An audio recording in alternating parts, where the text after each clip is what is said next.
Well, Mustafa Ali's back after requesting his release from the company, after just spending most of the last few months on Twitter being like, I am stuck here, I am trapped, I cannot wait to get out of here. Here is me doing wrestling training. Wouldn't it be lovely to see me do some of this wrestling?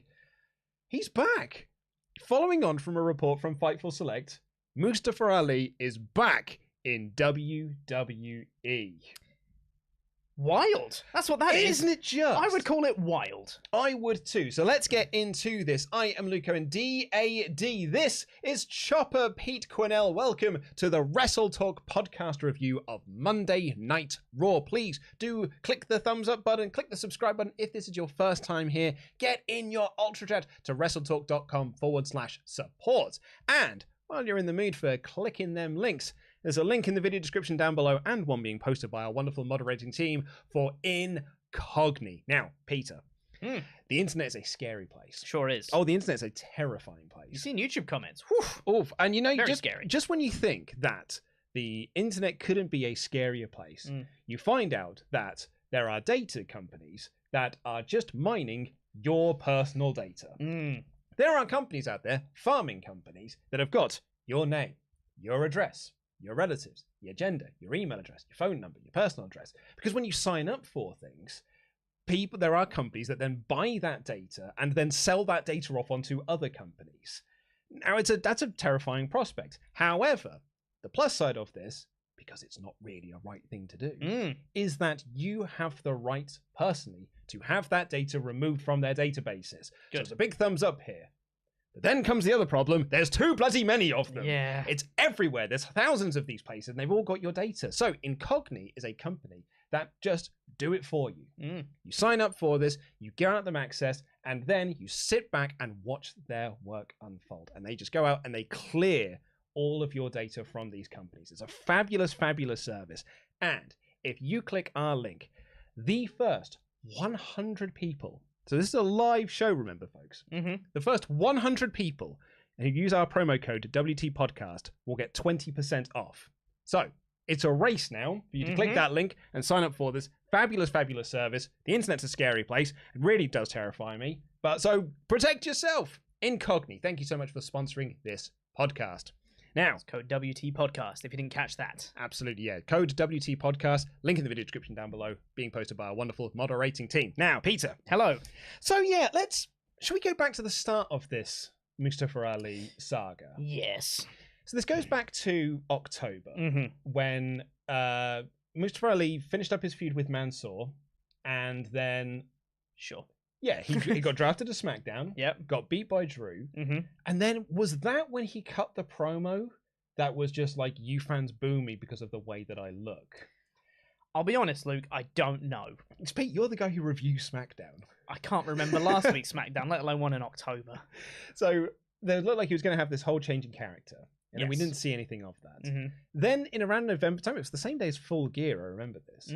He released a video online that said, like, here is the character I was going to be doing. However, the powers that be, i.e. Fox, and I think Vince McMahon didn't like it either, scrapped this plan. It was going to be this whole sort of like presidential kind of like political campaign thing. It was a really, really clever Face of America type gimmick. If you haven't seen the video, I'd go out of your way to watch it because it's absolutely awesome. It's so, so cool. And it didn't come to fruition. And then it came out earlier this year that Mustafa Ali had a massive backstage argument with Vince McMahon over creative direction because WWE then pitched to him creative that he did not agree with and felt that it was like morally he should not do this. We don't know what that creative was, but I would imagine if someone said morally I don't want to do that, I don't think it was good. No, I don't think so. One would assume it was bad. Yes. But we can't, go to what that is. No. So, because we don't know. So, this was all come from Shawnee. You did this Fightful Select report. And Mustafa Ali publicly asked for his release. Yep. I think he asked for his release first, because that was in January, and I think the report came out after that. And, so the report was like, he had this back. And in the report, they said, since October, he hasn't even been backstage. He hasn't been backstage for months. And the people backstage assumed that he was taking time off for paternity leave. And the word is that he only asked for 1 week off of paternity leave. Yep. And then he just never came back because they didn't bring him back in for TV. Because of the backstage blow up and everything like that, he wasn't backstage. And he publicly asked for his release. They denied it. The report at the time was because Vince McMahon sees value in him. So despite the fact that all of this talent has been released, you know, like even this year, there are people who've gone. Cesaro's gone. Tony Storm's gone. I know Cesaro's a unique one because his contract came to an end and he just left. Tony Storm just walked basically and then got released. And then you saw all the budget cuts releases as well. We had them back in sort of October, November last year, and you know throughout the year as well. So Mustafa Ali was kind of like everyone's took the opinion was that he was stuck. Yes, because he then put up a tweet was like, "Guys, I'm here for another 2.5 years." Yeah, see you in 2.5 years. And I can get back to wrestling soon. That's exactly. I hope I can get to wrestle soon, but as it currently stands, I am stuck here for 2.5 years because that's how long he's got left on his contract. And everyone was like, "Man, that sucks for Ali." And you know, the hashtag of Free Ali was sort of like a movement that was going along, and it really felt like this was going to be a Brody Lee situation where he asked for his release. His release request got denied, and then he was just stuck in the company for a year and a bit. Yep. And he was brought back once, I think, to feud to tag with Eric Rowan again, and that was about it. Aside from that, brought to TV, not used, kept home, paid to sit at home, and this and the other. Yep. Wasted a lot of his career. He just sat at home waiting. And I think a lot of us were slightly concerned this was also going to happen with Ali. Yep. So then, lo and behold, Fightful Select report over the weekend that there had been creative pitches to bring Ali back to TV. Not only that, but to bring him back as early as Monday's Raw. And then, bugger me, he's on Raw. And even when I read the report, and I knew the report, I did the WrestleTalk news yesterday, so I knew this was kind of coming. I was still surprised to see Mustafa Ali walk out. I was stunned.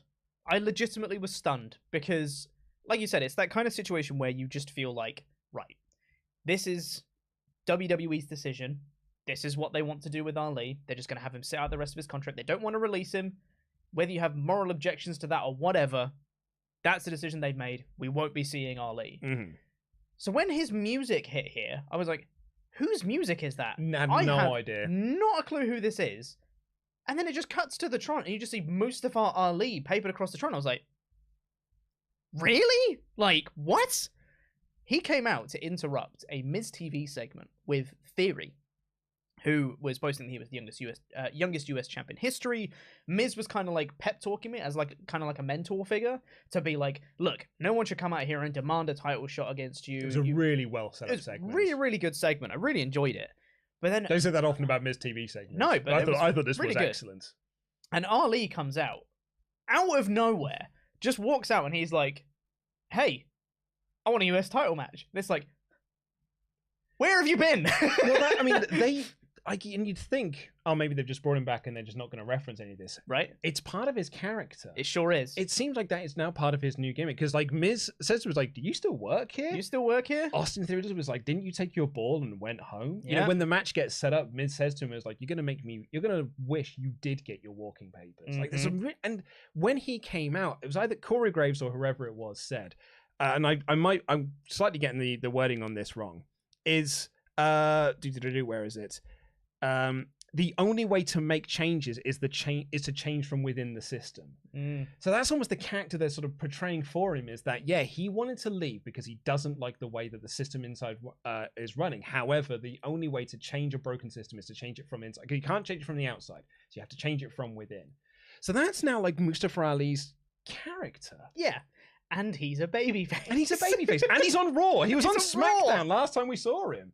So, like, a lot of changes have been made here. Yeah. And there was that report, actually, from WrestlingNews.co yesterday, I think it was, might have been Sunday, that apparently said that Vince is making a lot of changes at the moment to heel and face dynamics because he feels like a lot of people have been miscast. And that is why Xia Li randomly turned heel. Yep. That is why Rhea Ripley has turned heel. It's why Ciampa turned heel on this show. It's why Mansoor has now turned heel. He's now part of Model Night Agency, or Knight's Model Agency. Sure.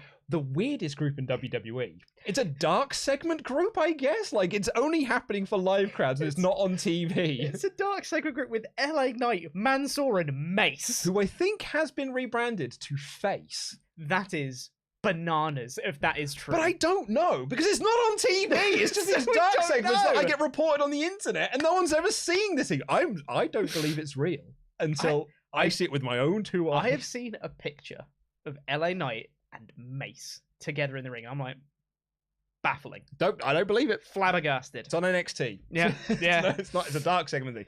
But yeah, this was that's part of Ali's character now, and there's this brilliant little setup here to go with a match against the Miz, because what Ali said was like, hey, the great thing about the US title is the open challenges. So let's have set up an open challenge here. And Miz walks up and he's like, you don't just get to wave a magic wand and make matches. Yeah. Like, you can't just send a text message and make a match made. And Austin Theory goes, oh, I just text Vince McMahon. And he's made a match between you two. And Miz is like, oh, what? Yeah, and I love that Miz was playing up. He was like, I could wrestle you right now, and you would regret ever facing me. I could do that right now, and I'd embarrass you, but I can't. I can't do it right now, because we can't just make matches. And Austin was like, oh, we made a match. It was really well comedically timed. And Miz is like, what? And then has to play the bravado. I was like, well, good. This is what I wanted. I'm glad you made this match. Yeah, very good. Yeah, I think Miz TV segments are garbage television. But this most of the time. But this was a really, really good edition of it, and I actually quite like the interplay between him and Theory. I will say, did he do a Miz TV last week, or the week before that? I watched last week's show. Yeah, I didn't. What was last week's show? Was there one? I can't remember. But the point is, Luke, since WrestleMania, he's had a good Miz TV segment with Cody Rhodes, and he's had a good Miz TV segment with Theory and Mustafa Ali. Maybe Miz TV is good. Is Miz TV actually good, Luke? What a turnaround for 2022. Never been a good one in the history of mankind. We've had two, but almost back to back. It's actually good. It's actually, yeah. I mean, I thought this was a really, really cool segment. And the Ali thing is so weird. So, to the question of why has he returned? Sean Ross Sapp alluded to on Fightful's post-Raw review that there's going to be a report on Fightful Select today. I've seen Mod Mother Jenner's just put up a poll of is Miz TV actually good? Thank you, Mod Mother. Thanks, Mod Mother. Yeah, so there's going to be a report on Fightful Select later today that kind of goes into the details of this. Sean didn't want to say anything too much on the Fightful review because that makes sense. He was waiting to corroborate some things that he had heard and this, that, and the other, and where it comes in. Someone did ask, is this a case of he's contractually obliged to be there, which is why he's there, or is it a case of he wanted to come back and creative was given to him that he liked and he came back? Yeah. And Sean's answer to that was it's a bit of both. Okay. So we'll wait until we got the full Fightful Select report before we say anything concrete. I'm not saying here that Sean Ross Sapp is reporting that, because he isn't. It was just something that he was saying on the show. I think sometimes in wrestling news media, those sorts of comments can sort of snowball and take lives of their own when they don't really mean what they mean. I just thought it was an interesting thing that he said. So for me, I am so curious to learn, because I thought that this might just be a case of, an olive branch was reached out and Ali took him, was like, okay, let's have a discussion here. And the only reason I think that is because of the creative direction of this. The fact that asking for his release is part of his character. Yeah. The you still work here is part of his character. The make changes from within. I think that maybe it was Ali said, like, look, here is what we could do. Here is a pitch I would like to make, and they work with creative, and that's that, as opposed to Vince McMahon got on the phone and was like, you son of a bitch, I'm paying you to sit home, you come here now. I don't think that's the case. Yeah. I think that Ali's got a great idea for a character here. If he needs to make changes from within the system, what's a better way to do that than to be the SmackDown hacker? Bring that back, I reckon. No, but genuinely though, I do think this is going to be one of those gimmicks where you could feasibly blur the lines a little bit between reality and fiction. And you can have something that's really interesting, because people have organically bought into Ali leaving WWE. And I really think that's how this story should end. It should be Ali trying to leave WWE and trying to make changes within WWE and whatever, and it ends with him legitimately leaving the company. Because what's the other end goal? Well, yeah, it's so curious to know like what is the next step of this, which is good. That's what you want from a character. Right? It's like, well, I've got to tune in next week to see what this is now, because they had a heel turn at the end of it. I suppose we had 2 turns in this because Ali turned babyface and then someone turned heel at the end of it. Yes. Yeah, I'm curious to see what that next step of the character is, which is good. I mean, hey, cool, I want to watch Raw next week. There's a lot of this on this show that was like, I need to watch next week's show and I can't wait to see what happens next. Yeah. Excellent episode of Raw, I thought this was. And not just Roman Reigns saying, you should watch Raw. Not that one. Oh, yeah, not that kind of thing. But an actual, like, legitimate intrigue. And yeah, exactly. Here's an interesting counterpoint/theory. Not that theory, though. What if they just never reference it again and Ali is just a babyface? Just a guy on the roster. Just a dude that's going to be feuding with Ciampa. And then he's on main event in 2 weeks. And he's just on main event, and he's just a guy. That is a real worry, right? Yeah. Like that is a genuine concern. And it's not like there hasn't been precedent for that. Right. Like, I mean, bless his heart, bless his cotton socks, I don't think this Veer Mahan push is lasting much longer.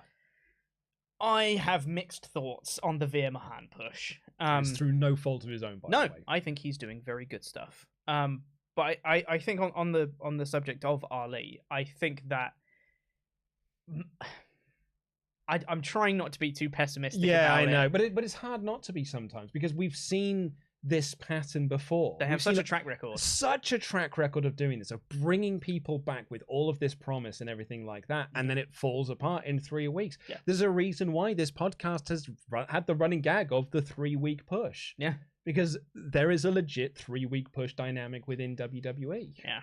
I don't know how long this will last for Ali. I'm really glad that he's back on our screens. So glad. I was so happy to see him. It was such a breath of fresh air when I saw him come out and he was cutting a promo and I was like, damn, he's a good promo. So good. And I watched him wrestle and I was like, he's a good wrestler. He got a great match out of Miz. He really did. And I really enjoyed seeing him back on my screens and I wish I can see him more. And I hope he's used properly because he's a really good wrestler. And it did give me a slight glimmer of hope was that he wasn't completely buried. He came in, and it wasn't like they just went, aren't you the guy who took his ball and went home? And then they had Theory squash him in like 30 seconds. You know, they didn't have any of that. He beat Miz, granted via roll-up, but he beat Miz. He stood his ground in the promo battle. It wasn't just a way to just like mock him, which also WWE has done in the past. So that gives me some amount of hope that hopefully they're going to actually use Ali in some meaningful way. I hope so as well. I thought it was also interesting as well. We'll move on and get into your Ultrachats in just a second. I did think it was very interesting as well because I've made this point previously about WWE crowds, mostly on Raw, but it has been seen on SmackDown as well. Do you remember when Becky was feuding with Liv and they talked about like Ruby Riott getting released and like Edge brought up Morrison getting released during his feud with The Miz, and no one reacted to it? No. That happened here again because like the crowd chanted welcome back when he came out, so they know that he's been gone. But when Miz is making reference to him asking for his release, no one reacted to those lines whatsoever. Yeah, I find it so bizarre. If like that line had been said in an AEW show, and I'm not trying to compare the two companies, I'm actually comparing the two crowds. Yeah, that audience would have been like a sort of thing, kind of like what happened when Britt Baker made that comment about Tony Storm saying you're going to want to walk out of another company. Yeah, crowd, because they know the story. I really do feel like there's just this 80% of WWE's live attendance are not on the dirt sheets or reading stuff on the internet. I was really confused because you had Ali return here and people were like, oh, welcome back. And I was like, okay, so people know. Great. But then they don't react to those lines. And then elsewhere on the show, someone else comes back who's been out for ages and they don't chant welcome back to Asuka. Why? So you do know the story of Ali, but you don't care about the lines talking about the reasons Ali's been gone. Yeah. So you... What? I'm very confused. I don't know what this crowd wants. Right, well, let's get into your Ultra Chat on this topic. WrestleTalk.com/support. Get in your Ultra Chats. We will read out all of them above the $5.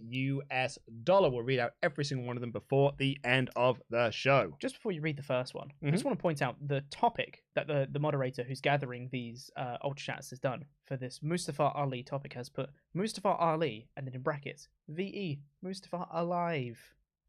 That's smart. That is smart. That's clever. Well done. Is it Les? Well done. Who's gathering the Ultrachats today? It is Les. Well done, Les. Well done, Les.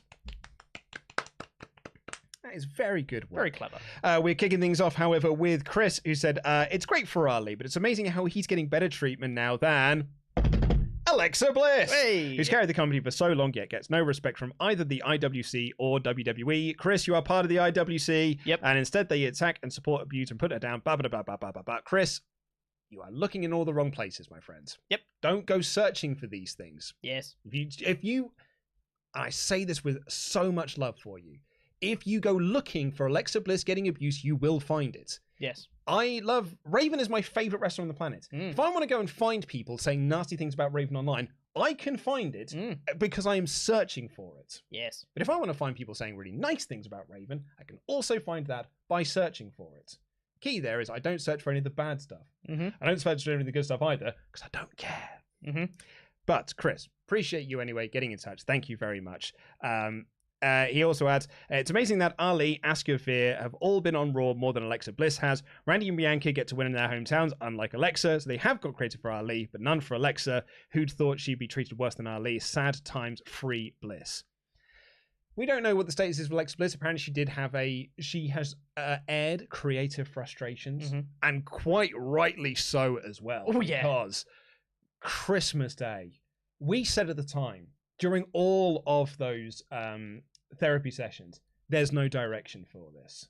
Like, you could see it clear as day there was no direction for it. Then just randomly brought it back for the Elimination Chamber. And I said, I bet you any money there's no creative direction for this. Because she came out, the character had not changed whatsoever. Rest of the match hasn't been seen since. Because, shock horror, there were no creative plans for it.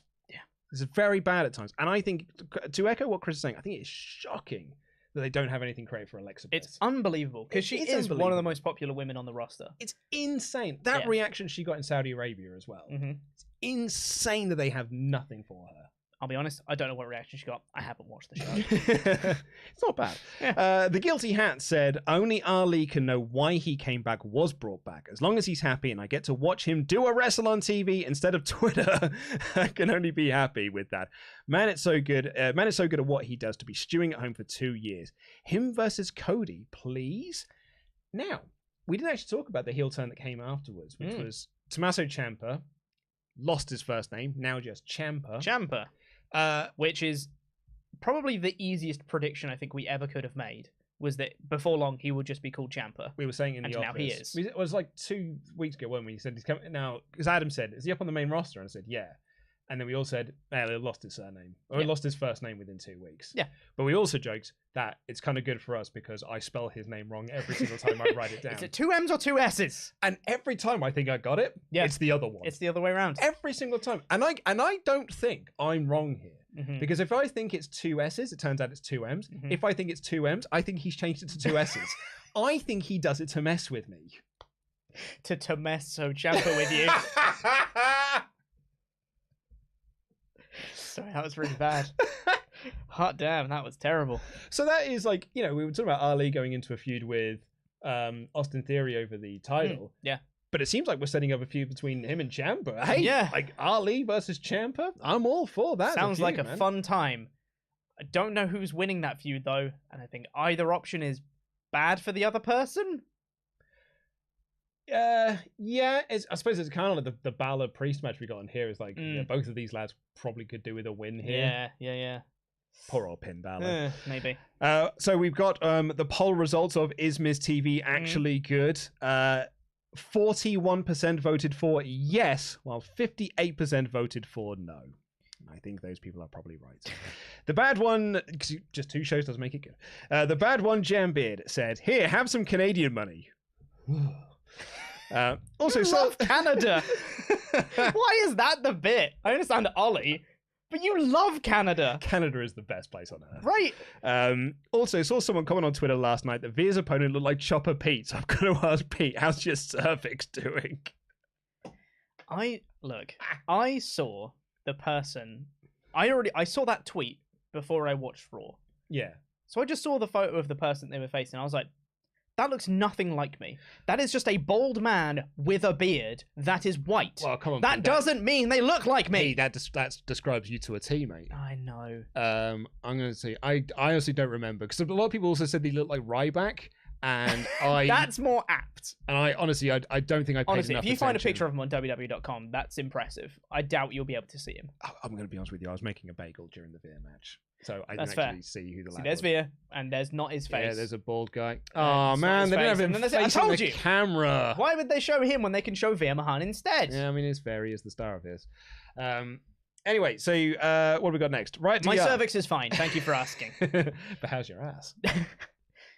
It's healed from being broken. Right, dear. Hey, yo.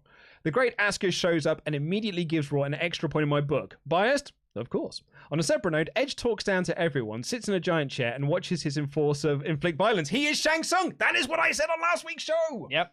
Very good. I'm glad that Ali is back and not being benched. Seems to be in a story that isn't completely depressing mess. I am begging that he and Ciampa get more than 5-minute rush of match next week. Yeah, me too. Hope all is well with you. Jam that jam. Love you 3005. Completely agree with you. I do hope that they can be given time, because that is, we can all hope for great matches. It's not mean we're going to get them.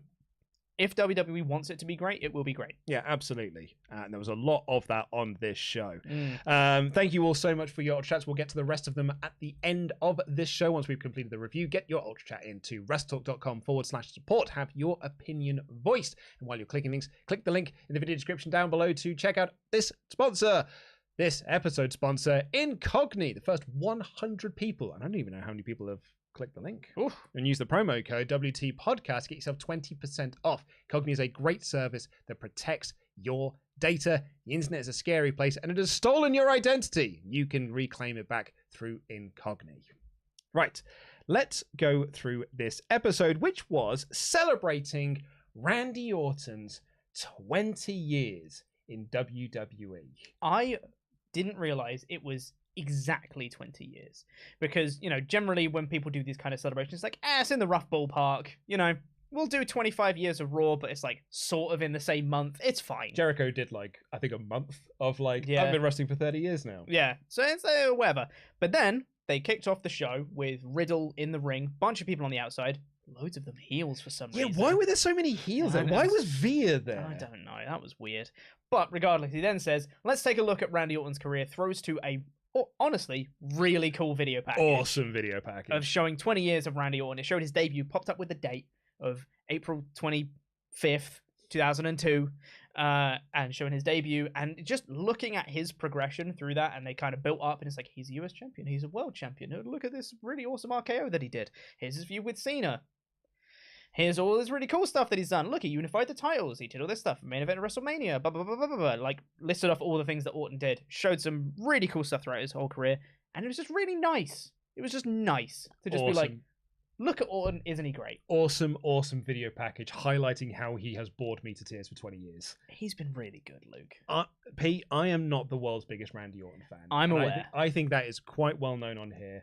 I can name you 5 Randy Orton matches that I think are worth watching. And he's just not my style of wrestler. And that's absolutely fine. I appreciate that he's other people's style of wrestler, particularly WWE style of wrestler. The one thing that you cannot deny, or I certainly cannot deny, is how over Randy Orton is. And I've been saying during all of this RK Bro stuff, because I think this is the best stuff that he has ever done. This is the first time I've been really truly invested in Randy Orton as a character and as a performer. I think he is doing some of the best work that he has done. I think it is tremendous. But this video package really highlights man, this guy's done so much. I've just not been asked about 95% of it. That's totally fair. But he is so massively over with his crowd and has got an enduring legacy. And what was incredible about this opening segment and the match that came later as well was that, he's been around for 20 years, 2 decades. And I watched him and I was like, he's got another 2 decades in him. Oh yeah, he's got so long. At the very least, he's got another 2 decades in him. And it took me back to 2001 when they were celebrating the decade of destruction with The Undertaker. And all of the schoolyard chatter was just he's probably going to retire this year. Because he's been wrestling, because there was oh my God, he's been wrestling for 10 years. Yeah, he's probably going to be retiring this year. And little did we know he would wrestle Lol. a hell of a long time Yeah. after that. But it really did feel like The Undertaker at that point, like, looked, he was old. He's been doing it for 10 years as this character and whatnot. Randy Orton here looks pretty much the same as he did 20 years ago. And that is really good. Incredible. That's so good. He's got such a good legacy. And speaking of legacy, here we go. On fire with the segues. It is good, yeah, because Riddle brings out Cody Rhodes, who comes down as a surprise. And it was a really cool moment to see them in the ring together. And then I popped when Ezekiel got in the ring. Yeah. And Ezekiel is weird because it's Ezekiel. But Ezekiel gets in and is just like, I thought this would be a really good opportunity to introduce myself. I am Ezekiel, the younger brother of Elias. Elias's younger brother, yeah. We used to watch each other. We used to watch you wrestle when we were kids. Yeah. I thought it was really, really funny. It's funny. Owens comes out and he's just like, he's a liar, he's a liar. Seth Rollins had stood up at this point, and the Usos came out, and I was like, holla, holla, I smell an 8-man tag player.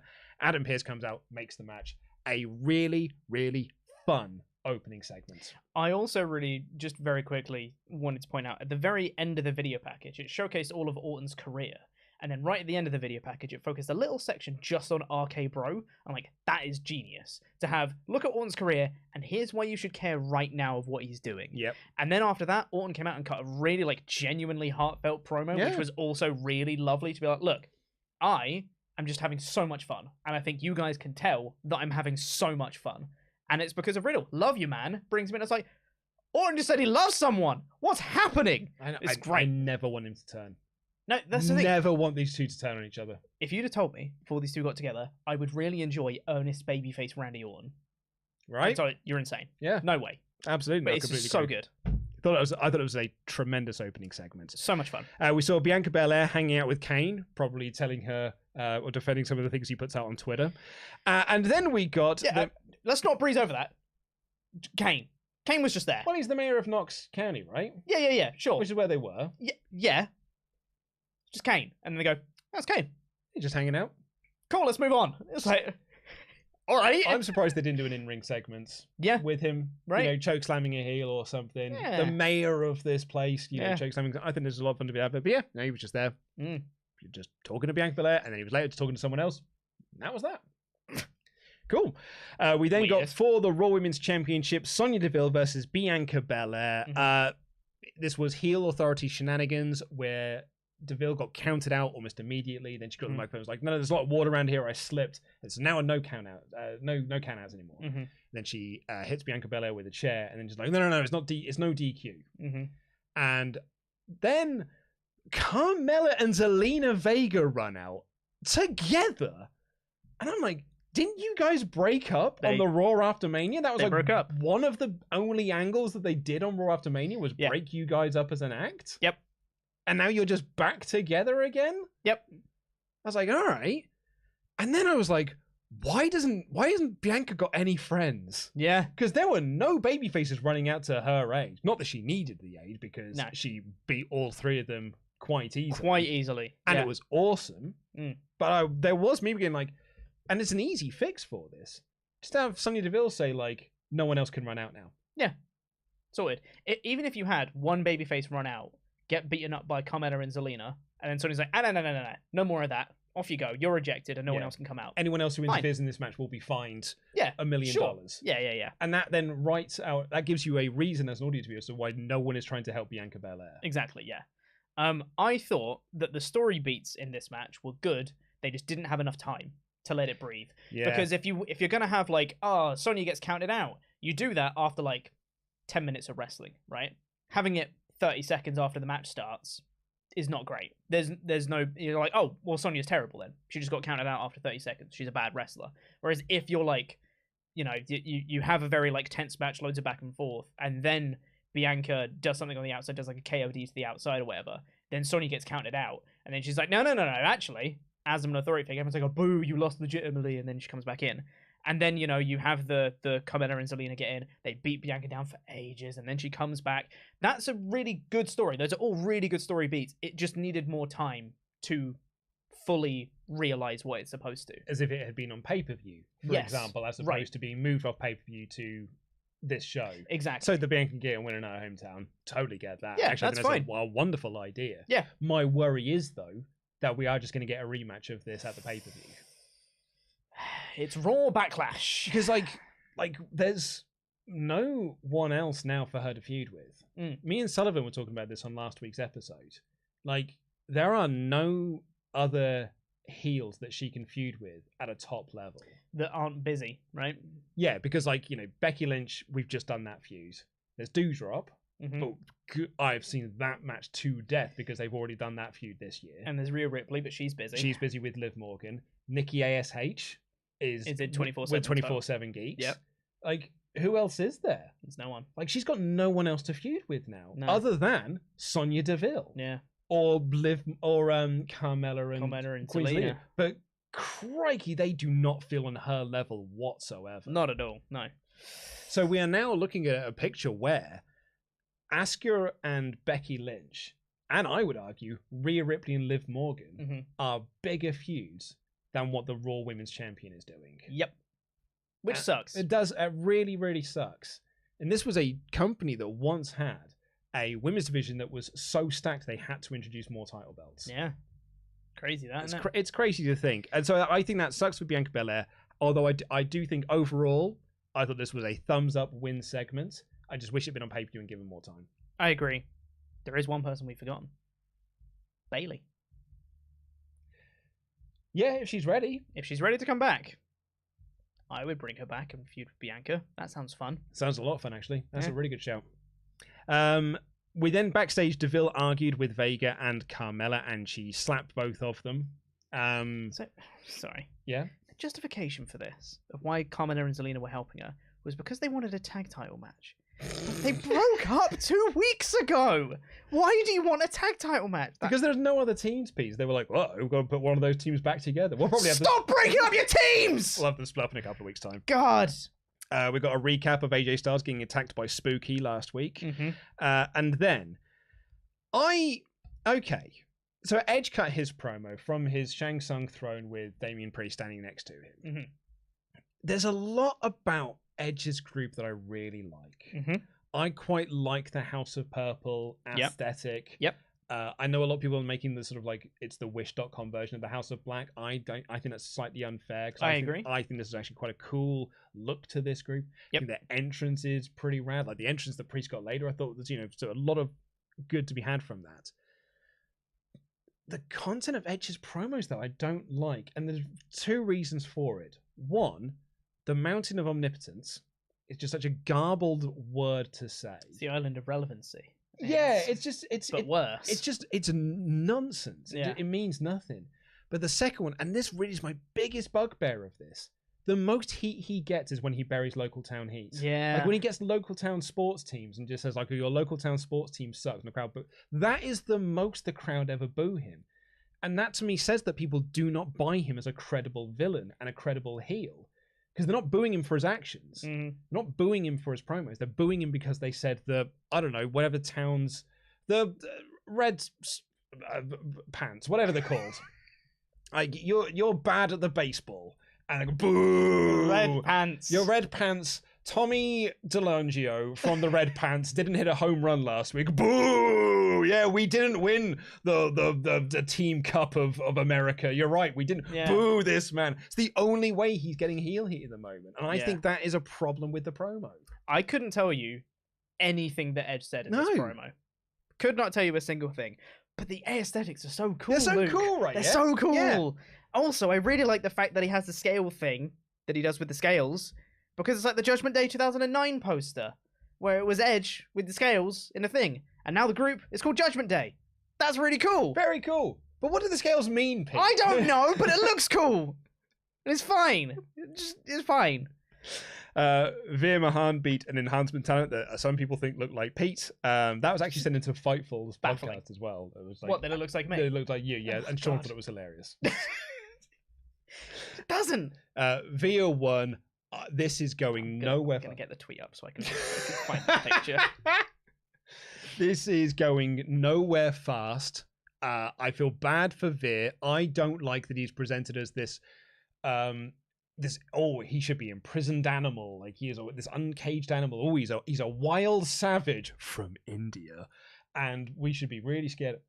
Oh, come on, you guys. Right, Pete has just shown me what the lad looks like. That does not look like Pete. That looks nothing like Pete. It's a bald man with beard. Oh my god, that couldn't look any less like you. This is what I'm saying, Luke. And everyone's like, well, I think it looks like... I genuinely thought it was Pete. Had to do a double take. It's like, no, you didn't. John Silver looks like John Silver looks like me. Or you this look like lad him, whichever one of you was born first or second. That guy looks nothing like you whatsoever. Nothing like me. Yeah. Ridiculous. Y'all are crazy. But anyway, Veer Mahan, I feel bad for him. This push is going nowhere, and I am bored to tears by it. I'm really upset because I've said this before. I think Veer Mahan has a lot of upside, and I think that you can have fun squash matches. Squash matches are not an instant death sentence. They're really not. They are when you do them week after week, though. Yes, to a degree. I think if people can get behind the offense that the person is doing, and they want to see him hit a certain move, or they want to hit him, they want to see him destroy some certain people. Like Braun Strowman got over doing squash matches. And the other person you could bring up on this is Ryback. But those are Wardlow. Okay, but I'm specifically looking at WWE. Sure. The way that WWE structure their squash matches. Yeah. That is two guys that we can name in 15 oh, years. Yeah. That's two guys in like 15 years that we can name that this has worked for. Because their formula is bad. Like, those people, I think, have gotten over in spite of the booking that they've given them. Because you can have fun squash matches. It is possible to book fun squash matches, but they don't. Because it is Veer going clothesline, cervix, clutch, whatever the hell it's called, and that's it. Yeah. And he had a little bit extra here where he slammed them on a table, and then he did the cervical clutch again on the commentary table, and it's like, that's great, but now we're just watching the same thing. There's nothing extra to the presentation each week. And the thing that made, like, Braun Strowman and Ryback, those guys get over, is they progressed it. So Braun would beat up a guy, he'd beat up another guy, then he'd beat up two guys, and then he'd beat up three guys. And he'd do these unique moves every week that you wouldn't see from the previous week, and that's what got us invested in the character. Whereas Veer Mahan is just doing the same thing every single week, because that's what they've booked him to do, and it's just the same. It doesn't matter who he's facing when the match is exactly the same every time. Absolutely bored to tears by Veer Mahan, and he's only been doing this for 4 weeks. It's such a shame because I do think he's good. He has upside to him. We just can't see it. So much upside to him, but like this is not the way to present this. No. So I asked Pete earlier today to step in for the Raw podcast review because Ollie Davis still isn't feeling very well. I know he did the news today, but his throat is still like really quite scratchy, and he thought doing an hour-long podcast would not help that. Completely agree with him. So I asked Pete, I was like, "Can you watch Raw?" And you were like, "No, you smell. I don't want to watch Raw." Essentially. It's words to that effect. But what me and Ollie said, she was like, "Oh, do you know what though? It was a really fun show." Like, I was like, "This was an awesome episode of Raw. This was an excellent episode." And then you were like, "All right, I've just watched a Veer Mahan squash match, and now there's a Bobby Lashley arm wrestling challenge." I was like, "All right, okay, the middle hour was quite bad, but everything else was really good, Pete." Because this arm wrestling challenge. Look, this exists for two reasons. One, so Vince can have a wank, and two, because for whatever reason, these do crazy good numbers on YouTube. It's baffling. I cannot figure that out for the life of me. This is some of the least entertaining thing. This is one of the least entertaining things you could put on a show. It's so boring. Because it's a worked arm wrestling match. And arm wrestling is boring anyway. It's boring to watch because it's two people going for ages, right? Pulling fart faces. But at least you can somewhat buy into it if it's a shoot. Because you want to see who's going. It's a competition. People like watching competition. They like seeing one person win over another person. That's just an inherent human thing. But this is worked. It's so what boring. are you watching that's entertaining? It's just two people going until it's time for one person to let go and they go, I won. Great. Yeah. Like, God, there is nothing to enjoy about this. Because the thing is as well, I reckon that you could make an entertaining, worked arm wrestling angle if there was a story baked into it. If it had some sort of significance or meaning behind it. If some person had arm surgery and was coming back and had to read... This is a bad story, bad example. But if someone had like arm surgery and had a weak arm and had to come back and had to build the strength back up and, oh, you're so weak and your arm is still bad and I'm going to prove it, do arm wrestling, and they still win. That's a story. I'm not saying it's great, but it's a story. This is arm wrestling for no reason! Well, the reason is because he's the almighty and Amos is dead strong, and He's tall and the other guy is strong. That is not a reason to have arm wrestling. That's a reason to have a wrestling match in a wrestling company. Pete, I've already seen that. They did that at WrestleMania. And it was bad. And it was terrible. Bobby Lashley won that. And you know what happened here? He's smacking one again. And then they're like, I hope you watch them having another match. No, because I've seen him win twice now. What is the point of any of this? God bless MVP. Oh, he's trying so hard. Trying his best. So hard. And WWE are trying so hard to make it sound like people are caring about this because they piped in so much crowd noise for this.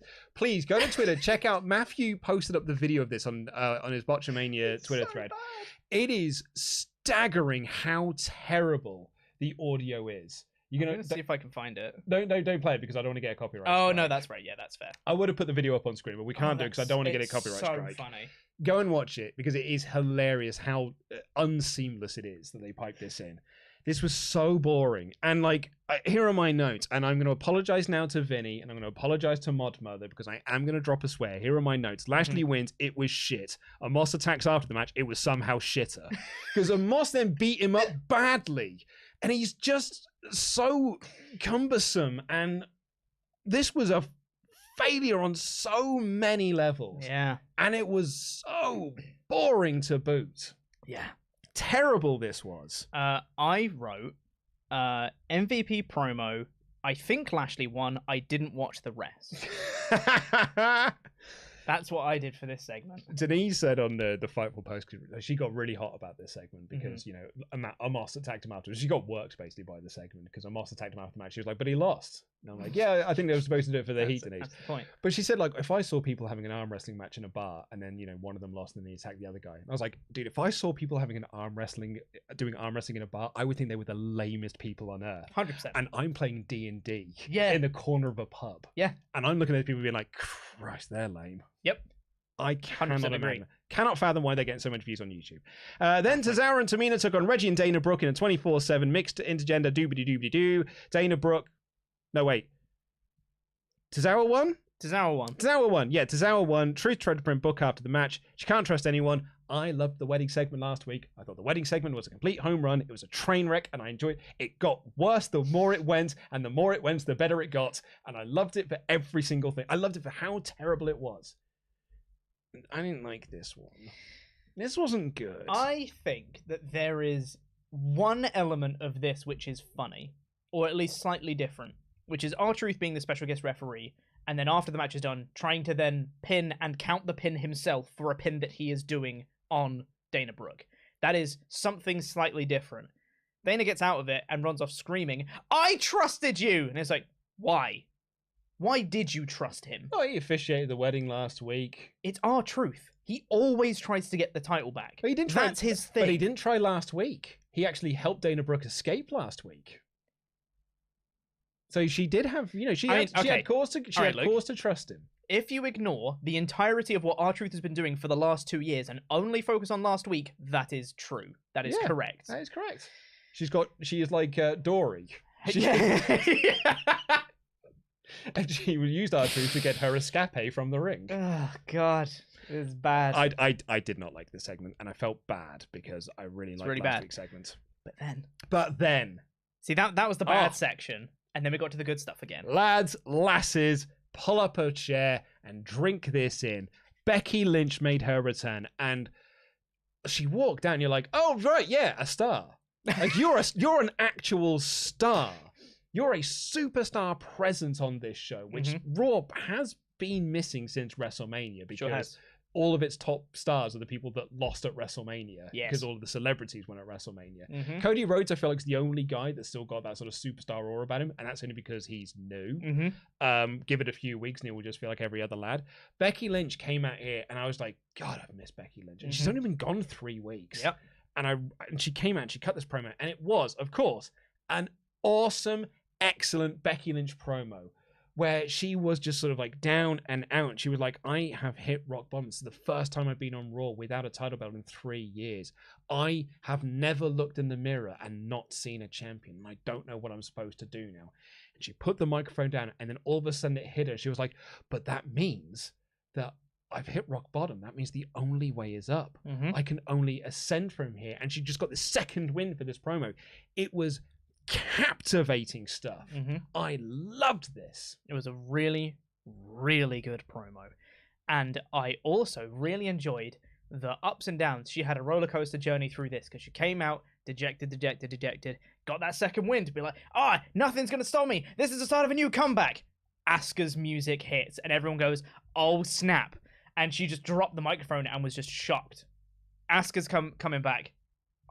I have missed Asuka so much. Oh, man. Absolutely. Oh, my Empress is here. Because she came out and she just started shouting in Japanese. And I was like, yes! That's what I mean. Give me more of this! That's exactly it. Becky Lynch comes out and you're like, well, that is what a superstar looks like. And then Asuka comes out and you're like, oh, dip! There's another one! I'm seeing double here! 4 superstars! And she comes out and you're like, oh my god, you're amazing. And I've forgotten how much I loved you. And I cannot wait to see the wrestle. And then, to top all of this off, and what I absolutely adore about all of this, it's not for the title.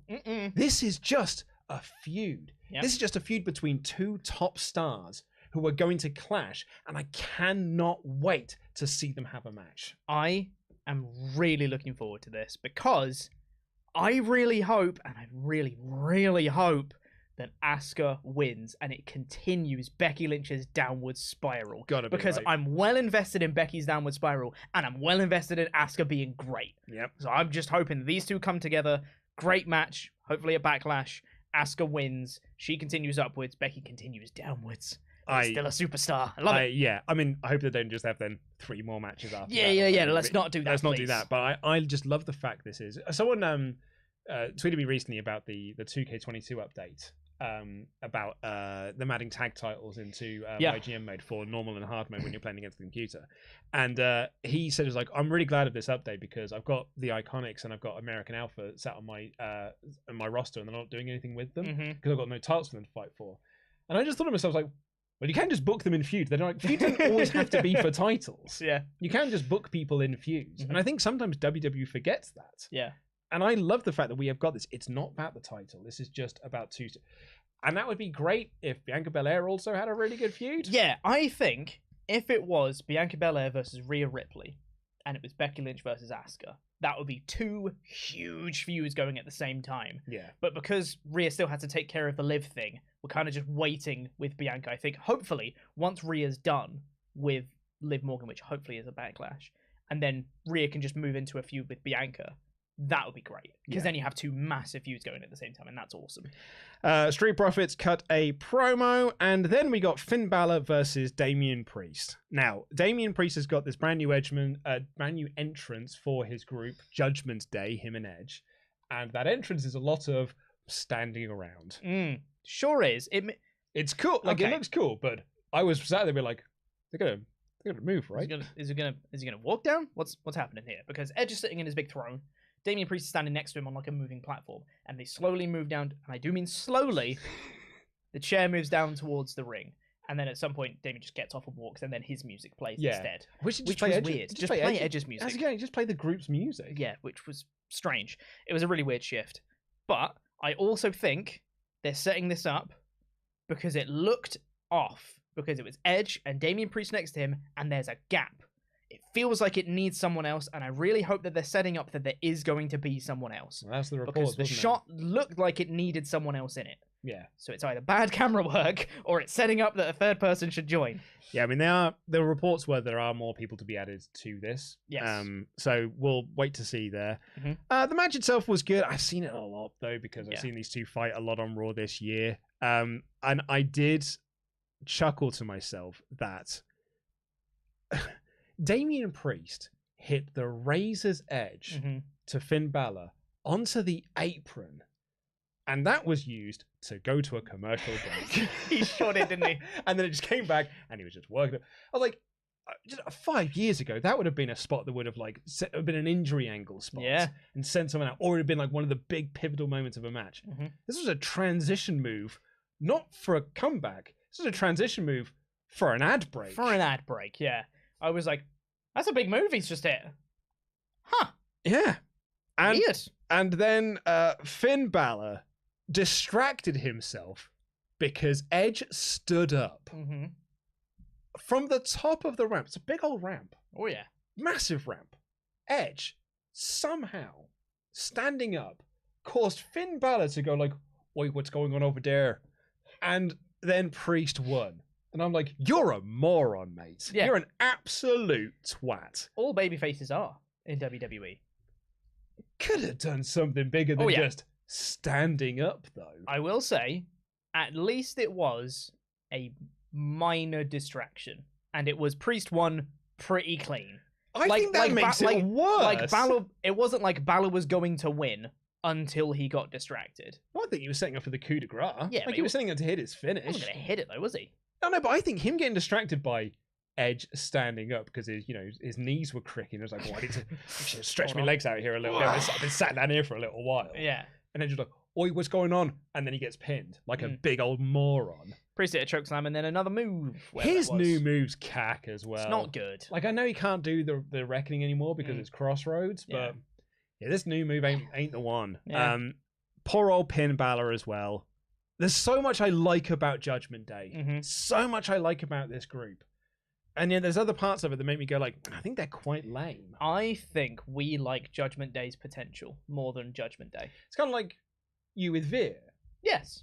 Like you like the stuff they're doing, not the stuff they're doing with Veer, but you like Veer because there's so much potential within Veer. Yes. Dude is he's a handsome looking guy. He's got a great physique about him, a great intensity about him, and he's a really intelligent guy as well. Like, you hear him talk, he's got this great promo voice. The presentation they give him is this wild savage from India with his Iago face. Yeah. Like, just does not work. Yeah. Like, that's bad presentation of him. I know what you said, but I heard you say Iago face. Oh, yeah. And I can't get that out of my head now. Well, I don't know how else it's supposed to be said. I've only ever seen it written down. Yeah, I have no idea either. So I every time I see it, I just like, it's probably Iago face. Iago, yeah. Oh, Jafar! Yeah, that. You make me stick my tongue out, Jafar! Rest in peace, Gilbert Gottfried. Then we got the Mustafa Ali return in the Miz TV segment with Austin Theory. And so Ali wins, and he's escaping up the ramp, and then Ciampa attacks him, and not 2 seconds later, it was proper TNA to the back, like and it wasn't even Rhea Ripley cutting a promo. It was to tell us that Rhea Ripley is going to cut a promo. Oh God! And like, we didn't even talk about the pacing before. So Ali challenges Miz to the match. Oh God, yeah. We should highlight this. Yeah. I know people get really bored of us talking about the bad pacing of these shows, but it does. I need to. It needs to be highlighted. Yeah. Because Ali issued the challenge. Yes. And it then got accepted, and Miz was then like, "Oh no, I've now got to have this match. I've got to pretend that he won this match." So what did Ali do? Ali left the ring. Yeah. And I was like, why did Ali leave the ring? The reason why he left the ring is because there was a commercial break, and then there was a Make-A-Wish promo, and then there was a backstage promo, and then Ali was having his match. Yeah. It's infuriating, is what I'd call it. Why didn't Miz get out of the ring? That would have at least made sense with the segment. Right as it was cutting to the ad break, Ali looked like he was going to leave, and then he turned back, and I think, don't quote me on this, I think Ali then called back and was like, "Oh, you want the match now?" And it's like, yes, that's what was set up before. It's weird. Yeah. Whatever. And then, like, so there's a worse instance of that later. And then, Ciampa attacks him. And, like, honestly, they just can't, like, it was proper, like, never mind that shit, here comes Mongo. Like, it was, honestly, it was mad how the whiplash cut to this. It is like, I spoke about this enough on the SmackDown review, but when Brock Lesnar has a forklift, and it pierces through the car. He tried to kill me with a forklift. It pierces through the car and instantly cuts into an ad break. This might have been just slightly slower. Ciampa hits him, goes bang, down he goes. Here's Ciampa, cut away. That's a heel turn that we just saw. This isn't just like a random heel attack. This is a heel turn for Ciampa. For a guy who's come to the main roster and has done diddly dick since he got called. Nada, nothing. How are we supposed to like acknowledge that? Like accept it, process what we've just seen before we just go, here's Rhea Ripley soon. But that's it. It's Rhea Ripley will cut a promo after these messages. After the ad break. And actually then, it was even after they had a video package of Rhea Ripley turning heel that Rhea Ripley got to cut that promo. Yeah. It's a terribly paced show, and her promo was essentially, my booking is bad, so I had to turn heel. Yeah. That's fine. Yeah. Great motivation.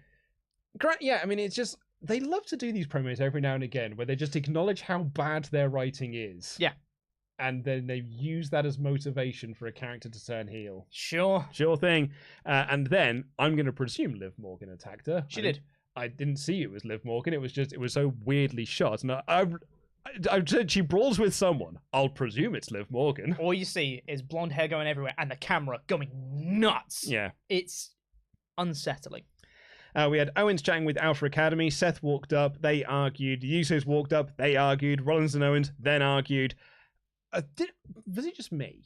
I think it's weird that they didn't really do a whole lot of acknowledging the fact that Seth Rollins challenged Roman Reigns for the Universal title just a few months ago. Yeah. And he's now teaming with the Usos. Yeah. It's just weird how sometimes just things don't matter. And that was a match that didn't have a clean finish. The only reference to that was Uso saying everyone needs to get on the same page. Let's stop arguing because we're here representing the tribal chief and you don't want to get on his bad side. And as they walk off, Seth Rollins is like, oh, the tribal chief. Like, that's it.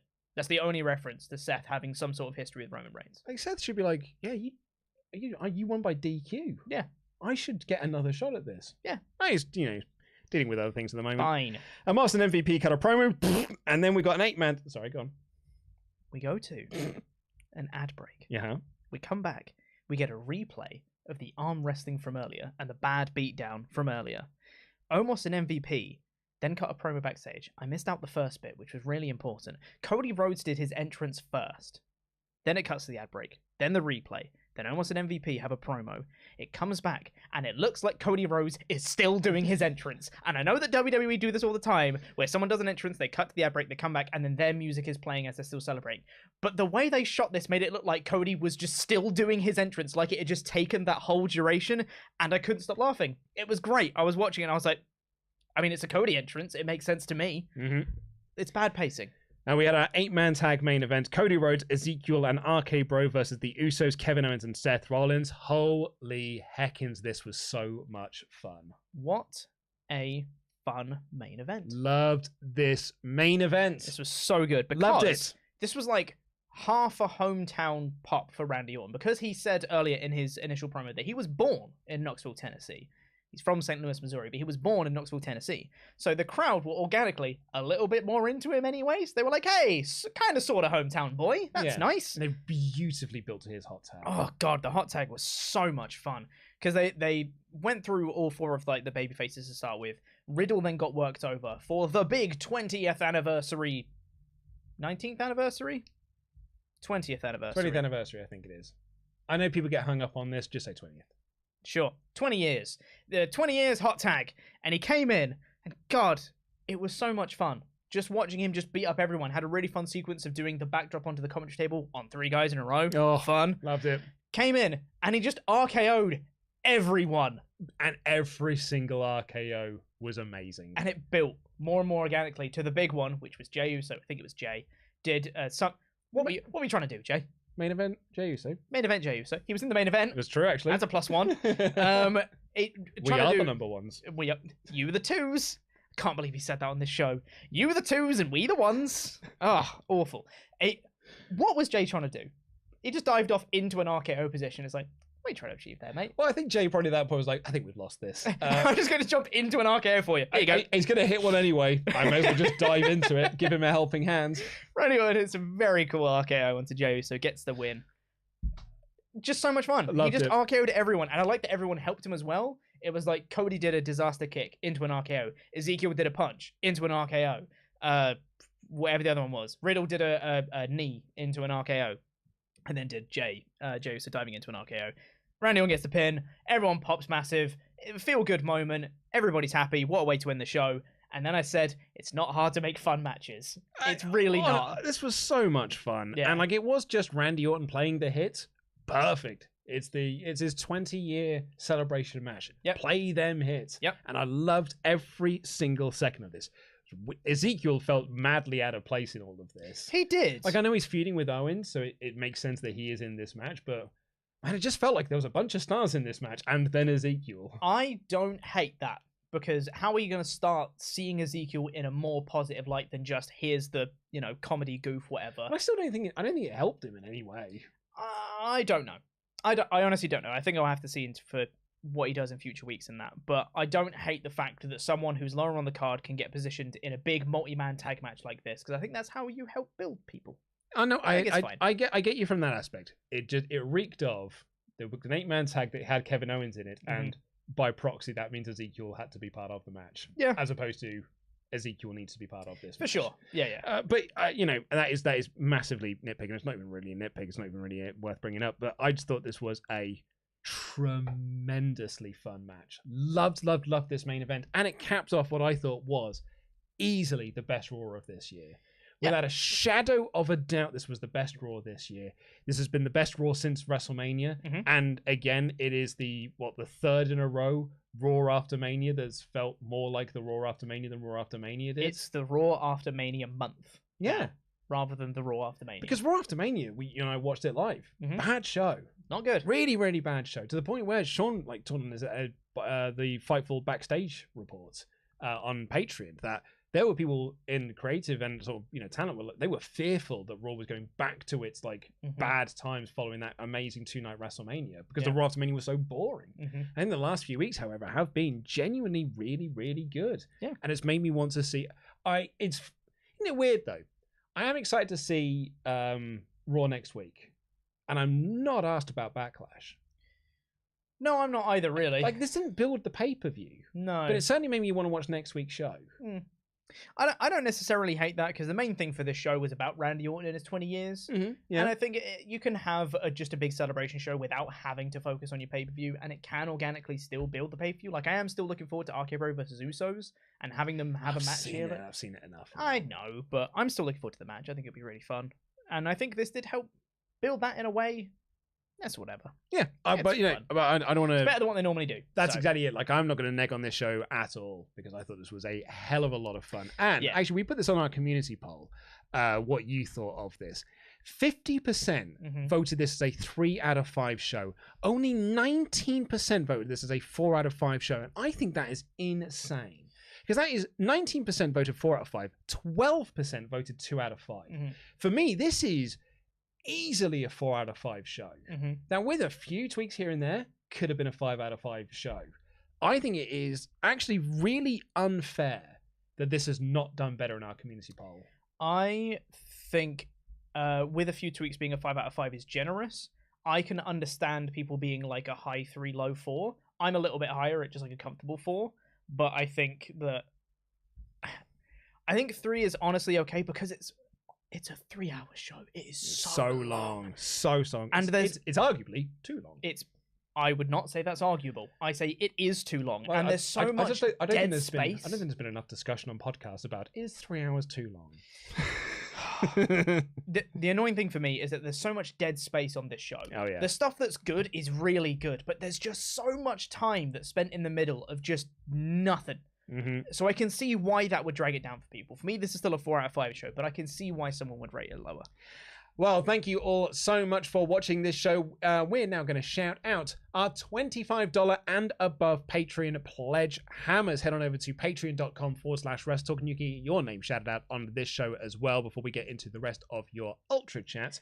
And we have got a stacked old week of content on Patreon, have we not, Pete? Oh, we've got so much fun stuff coming up because we've got Luke and Sullivan Bo Brown. Luke and Sullivan Bo Brown will be reviewing WrestleTalk Extra for this month, and it's going to be NXT TakeOver Dallas, which is one of my personal favorite shows of all time. It is. I've put this in the show notes for it as well, and me and Sullivan talk about this in the show. It's so weird to feel nostalgic for a show that is only 6 years old. Right. But man, you look at that 6 year, that card, and where people are now 6 years later, it feels like a completely different world. Wrestling changes so fast. And it made me so nostalgic for those versions of those characters. Right. If people aren't sure, it's the Sami Zayn Shinsuke Nakamura match. God, yeah. I was so nostalgic for a lot of the things on that show. And it's only 6 years old. I know, right? And it was so weird, but we had a blast reviewing it. So yeah, go and check that out. I really, really enjoyed reviewing that show. And also, we're going to have WrestleTalk After Dark this week, which is going to be, for the first time since the pandemic hit, we're going to have an in-person episode of WrestleTalk After Dark, which I'm really excited for. And we also have a stupid thing coming on Thursday, which you'll see on the Dynamite podcast about that. Very stupid. Oh, you can look forward to that. Head on over to patreon.com/WrestleTalk. Get involved with that. And if you are at that $25 or above, you get your name read out on the air like these fine folk. Pick 'em up, Loot Sponge. About to ask if you had the music on. The Pharaoh, Stephen Mazzaferro. Always shining, Garrett Albright. The heir to the throne, Kate Ayers. Brian, Null, and Boyd. The true Alpha Wolf. Max, Kurt Wallander, Wallen. Manipulating Manu Maria. Lanatoya, Links the Sun. Is that Italian? Was that what you were going for? No. It's definitely French. The Venerable Jesse Venable. Adam, Bowser Bowers. And finally, for the Hall of Fame class of the 26th of April 2022, Shawn Michaels' biggest fan, Brett Guy. I was quite proud of that nickname, not going to lie. That's a very good one. You should be proud of that one. Yeah. Right, well, let's get into the rest of your Ultra Chat. This is your last call. Ding, ding, ding for your Ultra Chats. WrestleTalk.com/support. Get your opinion voiced on this show like these fine folk. Jack Nichols said, Raw was actually decent this week. Good returns, good action, just good. Not better than good, mind you, just good. You guys roll. I could listen to you talk all day, but is Ollie okay? I miss Pentagon Jr. No, Pentagon Olskuro. That's very good. Well, I would just stick with Pentagon Jr. Yeah. TKM sent their best. Love you as well, Jag. No, Ollie is fine. He is on the mend. It's probably best if he doesn't have lots of long periods of talking. We're just playing it safe, to not stress his throat out. Also, I like that Jax clearly had his Ultra Chats auto-corrected, because he did say good returns, good action, but it got corrected to good returns, good acting. Good action. Good acting. Maybe he's just talked a lot about Acton Town. Yeah, maybe. Yeah. He also said PS something about, I'm not going to say the name, because you know why, Jack. Yeah. You know why I didn't read out... You cheeky man. You cheeky little monkey. You know why we didn't read out your Ultra Chat from a few weeks ago. PPS, love the t-shirt shops. Your getup is awesome. I'm watching AEW Dark earlier, and my 2-year-old points to Pentagon and says, what's that, Daddy? I said, a goth with a spade and his friend Uncle Fester. Max Caster has me beat, though. Savage. I have not seen this. I haven't seen Dark. No, I haven't either. Just very quickly. WrestleShop.com. You can buy all these t-shirts from WrestleShop.com. WrestleShop.com. Go buy them. Charles Berg said, does anyone else think Austin Theory looks like Johnny Drama from Entourage? I've not seen Entourage. Nope. I immediately fell asleep as soon as I sat on my couch yesterday. I had dogs staying overnight since every day since February 11. Make good money, but it's time for a week off. There is nothing wrong with dogs. They're great. Joe Nero West says, Asuka is back. Haven't watched Raw since she's been gone, so maybe I'll pick it back up. Gosh, she's been gone since July. Such a long time. Yeah. Tails P, do you think Ali ends up in a championship versus Korean match? Also, not even our tribal Pete can stand up to the power of the Omniflare. Crikey, the video package for her versus Rousey was all over this show. Goodness me. Have you seen what happens on SmackDown? No. The Beat the Clock challenge. No. Oh, Luke. Oh, Pete. No, Luke. Oh, Pete. Oh, I don't want to. They continue. Now that old man Tommy is heel, I guess not Tommy anymore, will they give him back his No One Will Survive theme? No, they will not, because they need generic themes for wrestlers because they don't cost as much money. Why would you want to have fun? CFO money, whatever they want to be called. It's one of their themes. Got to get rid of them. Yep. I turned on Raw late. # Randy Orton. Everyone surrounding the ring. Riddles by himself. For a second, I thought he died.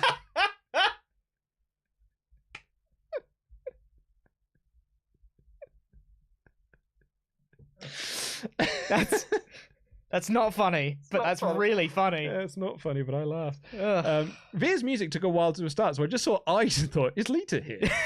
Luke's giving me an idea. What about her? What about Alexa? Give her old Raven's old gimmick. Carmella got slapped so hard, Corey felt it. Can't believe 2 hometowners won. 2 hometowners won on this episode. Well done, WWE. Aaron Hanharan has been a member for 9 months in a row. Said, when Ali did a Vince impression, it reminded me of Punk in 2011. Probably will be dropped in a week. Good Raw this week. Let's go, Andy. Nope, none of that.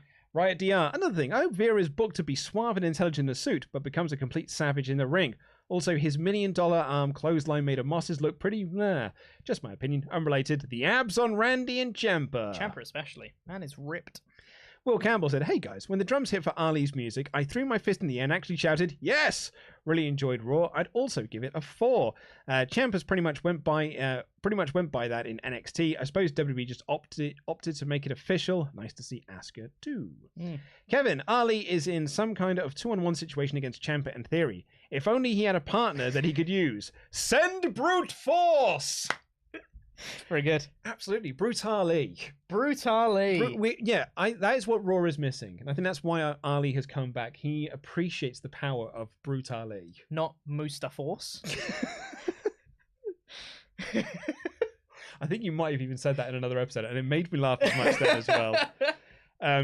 Also, 2 exciting returns, a fun main event, multiple storylines advancing. Is this Bizarro Land? It might as well be. Plasma PD, Beth Phoenix and Ciampa should be added to Judgment Day and just have Rhea be Judgment Day adjacent. Less thrilled about Beth. I will hot tag over. There's a spoiler here for SmackDown, I would say. Is there? Yes. So, I think it's a spoiler for SmackDown. Oh no, this was missed from SmackDown. Yeah, missed from SmackDown. Just read it anyway. Okay, Legit Underboss said, "Why is Xia Li a heel? Because Ronda needs someone to beat after she beats Charlotte.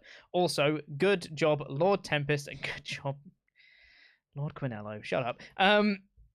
Xia Li's heel turn made me laugh. It was really bad. I apologize. I sort of speed read it and I thought it said beat the clock, so I thought it was a spoiler for like that's who she beats in the beat the clock challenge. No. Matt Carney said, another quantum choice question.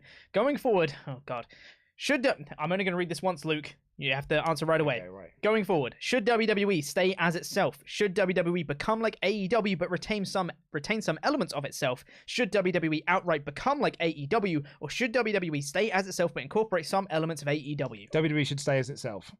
Cool. Dartrain24 says, "I realize this is a Raw review and no one really watched Dark, but I did yesterday. I saw Konosuke Takeshita wrestle, who apparently came from DDT. He's a beast and I hope he sticks around." Mm-hmm. Awesome.